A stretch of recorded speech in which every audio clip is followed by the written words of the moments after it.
गुरुदेव शरणम गुरुदेव नमामि। नमस्कार, आपका हमारी लाल किताब एस्ट्रोलॉजी में स्वागत है। अब हम बात करेंगे सूर्य की। संपूर्ण ब्रह्मांड का प्रमुख करता है सूर्य। अन्य सभी ग्रह इसी के चारों ओर परिक्रमा करते हैं। सूर्य उग्र स्वभाव का तथा पूर्व दिशा का स्वामी है। यह पुरुष प्रधान एवं क्षत्रिय गुणों से युक्त है। सूर्य तेज, आत्मा, सम्मान, राज्य, सरकार, पराक्रम तथा क्रोध का प्रतीक है। चंद्र, बृहस्पति, मंगल इसके मित्र ग्रह हैं तथा राहु, केतु, शनि शत्रु ग्रह हैं। यदि जातक का सूर्य निर्बल हो तो वह दिल का कमजोर होता है। यदि उसे सूर्य और चंद्र की मदद न मिले तो वह पागलपन, लकवा या विषाक्त वस्तुओं का शिकार हो जाता है। उसकी वस्तुएं माणिक्य, तांबा, शिलाजीत, बंदर, बंदरिया, पहाड़ी, लाल गाय, काली गाय, तेजफल, लौंग, जायफल, इलायची का पौधा, जड़ी बूटी वाले वृक्ष, बाजरा तथा गुड़ आदि हैं। सूर्य के देवता की बात करेंगे। सूर्य के देवता भगवान विष्णु हैं। सूर्य अत्यंत महत्वपूर्ण ग्रह है। इसके देवता भगवान विष्णु है। इसका जातक अति विशिष्ट फलों को प्राप्त करने वाला होता है। वह राजा के समान वैभवशाली और धर्म का पालन करने वाला तथा उनके पिता की अंतिम श्वास तक सेवा करने वाला होता है।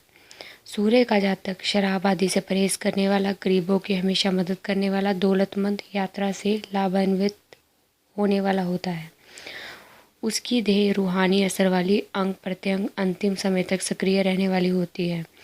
ईमानदारी का धन बरकत देता है। संतान और औरत का सुख अंतिम समय तक मिलता है। परोपकार, सेवा, साधन, संतोष, माया तथा तरक्की की नींव पड़ेगी। अब जानेंगे सूर्य के फल के बारे में। कुंडली के 12 घरों में सूर्य का फल एवं अनिष्ट निवारण के उपाय। हम बात सबसे पहले करेंगे पहले घर की। कुंडली के पहले घर में सूर्य का जातक लंबी आयु वाला तथा परिवार में भाई, पुत्र यानी कि और बहन मंगल की चोट खाकर भी आगे बढ़ते रहने वाला होता है। ऐसा जातक परोपकारी किंतु इश्कबाजी से दूर रहने वाला होता है। यदि खाना नंबर 7 खाली हो तो विवाह जल्दी कर ले और सूर्यावासना से भाग्योदय शीघ्र होता है। पहली संतान बेटा सुखी गृहस्थ निर्धनों का सहायक होता है किंतु क्रोधी अधिक होता है। वह सुनने की अपेक्षा देखकर विश्वास करने वाला होता है। ऐसे जातक का ललाट उन्नत, माता स्त्री को कष्ट, स्वाभिमानी, हुक्मरान तथा राज दरबार में प्रतिष्ठा पाने वाला होता है। यदि पहले घर में सूर्य के साथ उसकी साथी ग्रह चंद्र मंगल हो तो स्वयं धन कमाने वाला होता है। वह पैतृक संपत्ति की लालसा नहीं रखता। यदि सूर्य के साथ 7वें घर का शुक्र ही हो तो पिता की मृत्यु जातक के बाल्यकाल में हो जाती है। सूर्य 1 तथा बुध 7 में होने से जातक काम वासना से दूर रहने वाला होता है। यदि सूर्य 1 में, चंद्र 2 में और शनि 11 में हो तो जातक मान सम्मान तथा धन संपत्ति वाला होता है। अब हम उपायों के बारे में जानेंगे। यदि सूर्य मंदा हो और 7वां घर खाली हो तो जातक को शीघ्र विवाह कर लेना चाहिए। पानी का नल लगवाने से भी अच्छा फल मिलता है। मकान के दाईं ओर अंतिम छोर में अंधेरी कोठरी बनवाएं। अब हम बात करेंगे जब सूर्य दूसरे घर में हो। सूर्य के दूसरे घर में होने से स्त्री के कारण संबंधियों से लड़ाई झगड़ा होता है। ऐसा जातक अपनी भुजाओं पर विश्वास करने वाला, यश और मान को पाने वाला तथा दूसरों की मदद करने वाला होता है। यदि वह शुक्र के झगड़े से दूर रहे तो निरंतर उन्नति ही करता है। उपाय: किसी से गेहूँ बाजरा कभी न ले और शनि का उपाय करें। नारियल, बादाम, सरसों के तेल का दान करते रहें। दूध, चावल, चांदी या किसी अन्य तरह का दान न लें। अब हम बात करेंगे यदि सूर्य तीसरे घर में हो। सूर्य के तीसरे घर वाला जातक अपनी जीविका कमाने में अति सक्षम, व्यवहार कुशल एवं तीर्थ प्रेमी होता है। परिवार में छोटे भाई बहन होते हैं। माता दीर्घायु होती है। यदि चंद्र कोई गड़बड़ी न कर दे तो ऐसा जातक कभी शीघ्र निर्धन नहीं होता। यदि वह कोई बदचलनी न करे तो हर प्रकार से संतुष्ट होता है। उसकी संतानें राज्य से लाभ पाने वाली होती है। गलत आचरण होने पर सूर्य बुरे फल देता है। अब उपायों के बारे में जानेंगे। यदि सूर्य मंदा हो, अपना चाल चलन अच्छा रखें। निर्धन बच्चों की सहायता में लाभ होगा और माता एवं दादी से आशीर्वाद प्राप्त करें। अब हम बात करेंगे चौथे घर की। सूर्य के चौथे घर वाला जातक प्राय पैतृक संतान स्थान को छोड़ कहीं दूर जाकर विदेश में रहता है, माता व बहन को कष्ट होता है। इस घर में सूर्य उत्तम एवं प्रबल होता है, ऐसा जातक राज दरबार से लाभ प्राप्त करता है। वह पूर्वजों से अलग अपना नया कारोबार करता है। मंगल वध होने पर 15 वर्ष तक की अवस्था तंगी से काटता है। अगर मंगल नेक हुआ तो सूर्य को अधिक बलवान बना देता है। यदि बृहस्पति का मेल चंद्र व सूर्य से वर्ष फल में हो तो सोना चांदी व कपड़े के व्यापार से लाभ होता है। शनि की वस्तुओं से हानि होती है। चौथे घर के सूर्य के साथ 7वें घर में शनि होने पर जातक नपुंसक होता है। यदि चंद्र 7वें या पहले घर में हो तो जातक बुजदिल और डरपोक होता है। यदि बृहस्पति 10वें घर में हो तथा चंद्र श्रेष्ठ हो तो जातक बहुत होशियार व भाग्यशाली होता है। अब उपायों के बारे में जानेंगे। अंधों को भिक्षा देना या रोटी खिलाना लाभकारी सिद्ध होता है। मांसाहार कतई न करें। शराब का सेवन हानिकारक रहता है। शीशे का सिक्का खाकी रंग के धागे में बांधकर गले में धारण करें। अब हम बात करेंगे 5वें घर की। 5वां घर सूर्य का अपना घर होता है। इसमें रहते हुए सूर्य जातक का भाग्योदय करता है। वह शिक्षा तथा राज दरबार में सम्मान पाता है। माता पिता सुखी होते हैं। वह अपने भाग्य से सब कुछ प्राप्त करने वाला होता है। बुढ़ापा अच्छा बीतता है। अगर 10वें घर में बृहस्पति हो तो स्त्री की मृत्यु हो जाती है।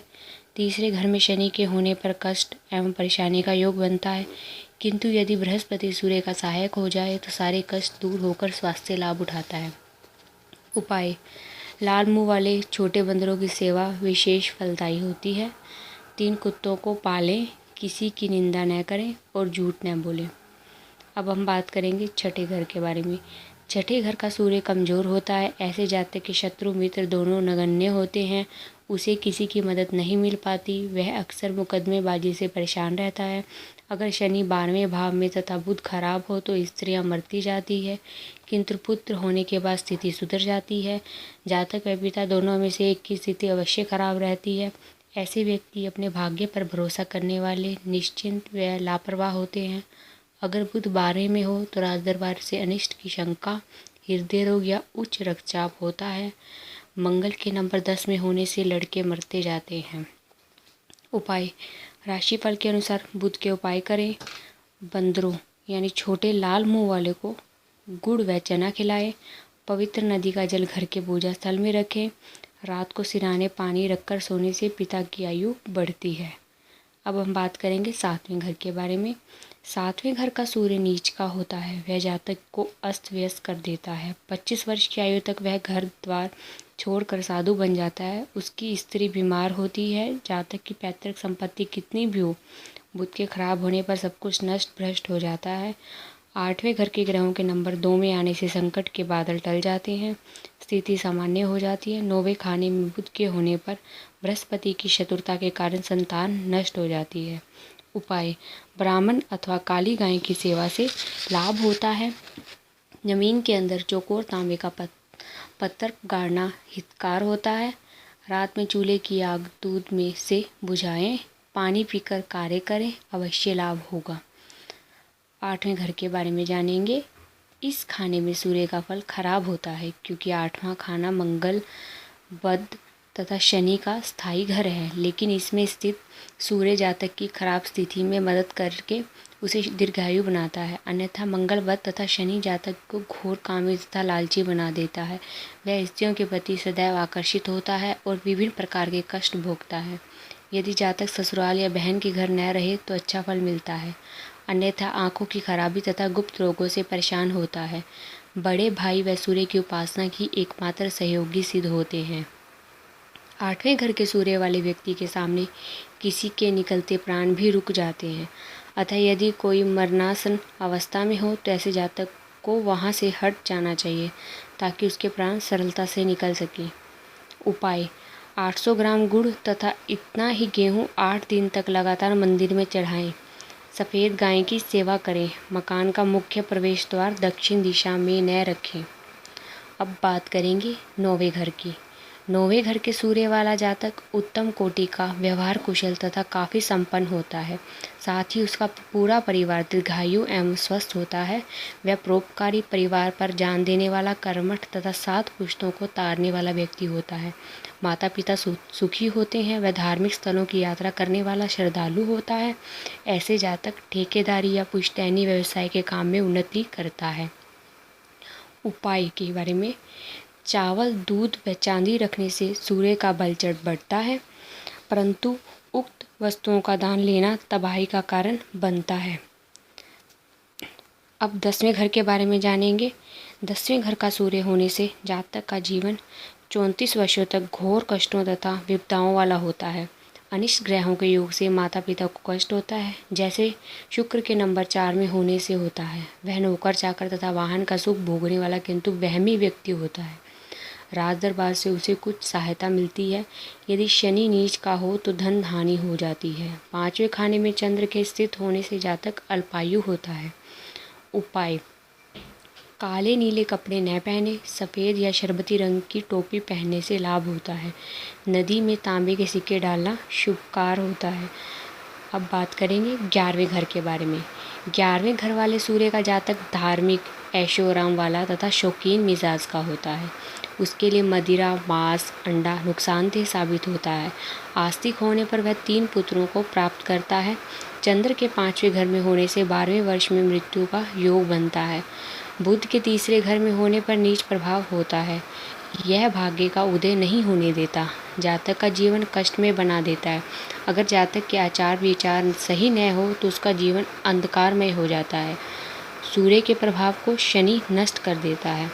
उपाय के बारे में जानेंगे। शनि को उच्च करने के उपाय करें। कसाई से बकरा खरीदकर उसे जीवन दान दे दें, अर्थात छोड़ दें। मांस मदिरा के सेवन से बचें। अब बात करेंगे 12वें घर के बारे में। 12वें घर का सूर्य जातक में दिमागी खराबी तथा आँखों की बीमारी पैदा करता है, जिससे उस पर उदासी छाई रहती है। ऐसी दशा में धर्म पालन करने से राहत मिलती है। अभद्र व्यवहार सूर्य को खराब कर देता है। फलस्वरूप जातक की नाना प्रकार के रोग हो जाते हैं, और यदि वह सात्विक आचरण करे तो हर प्रकार से, हर तरह से शांति मिलती है। बुध के उच्च होने से जातक को हाथ की कारीगिरी, हुनरमंदी तथा व्यापार में सफलता मिलती है। ऐसे में जातक के घर में आंगन होना बहुत आवश्यक होता है। अंधेरे वाला मकान सूर्य के फल को नष्ट कर देता है। अशुभ व नीच सूर्य जातक में आँखों की बीमारी पैदा करता है। अगर उसकी टक्कर राहु से हो जाए तो रोटी के लाले पड़ जाते हैं। जातक परम धार्मिक एवं आस्था वाला होता है, इसके लिए वह सब कुछ त्याग सकता है। साले, ताया या चाचा के साथ मिलकर किया गया कार्य उसके लिए हानिकारक होता है। उपाय, बंदरों को गुड़ डालने तथा सूर्य की उपासना से राहत मिलती है। मकान में आंगन जरूर रखें। इसके साथ हमारा ये अध्याय यही समाप्त होता है। अगर आपको हमारा यह वीडियो पसंद आया, इसे लाइक कीजिए, सब्सक्राइब कीजिए। नमस्कार।